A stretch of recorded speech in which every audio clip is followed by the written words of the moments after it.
Hi again then guys, and welcome to another special project replica build, and we're keeping it on the theme of Porsche this week. Of course, on Tuesday we made the replica of the 996 shape GT3. Now we're going back to the 80s to replicate probably one of the most popular and best known Porsches ever, the 1986 Porsche 911 Turbo, the 930 shape 911 Turbo. Now visually, the roof BTR, which is what we've based it on, is already fairly close, considering that it is based on the 930 platform. So visually, there's not a huge amount that you need to do.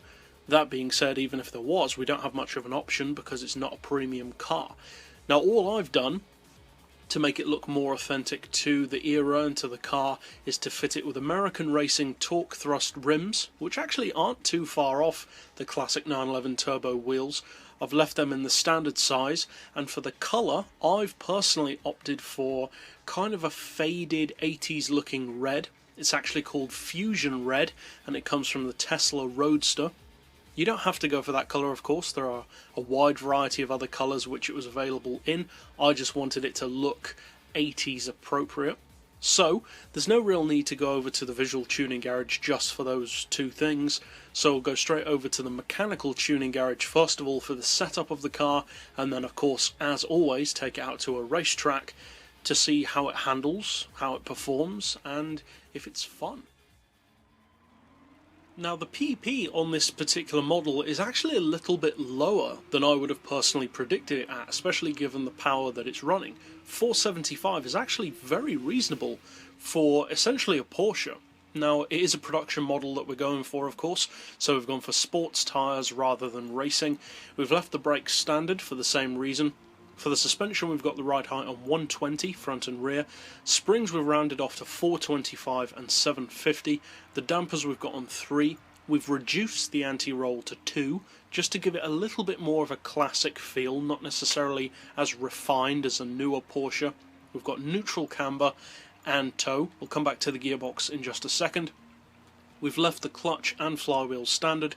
For the diff, I've opted for halfway on initial torque. If it's still too loose for you, you could go higher than that, and vice versa if you feel it's too heavy, although I doubt many people would feel that. Acceleration and braking we've got as low as possible. As far as the power, you don't have to do what I've done.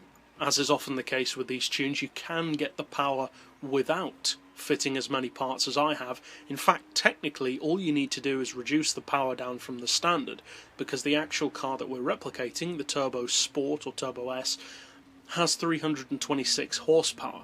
So all you need to do is lower the power limiter from the stock power, because it's already more powerful than that.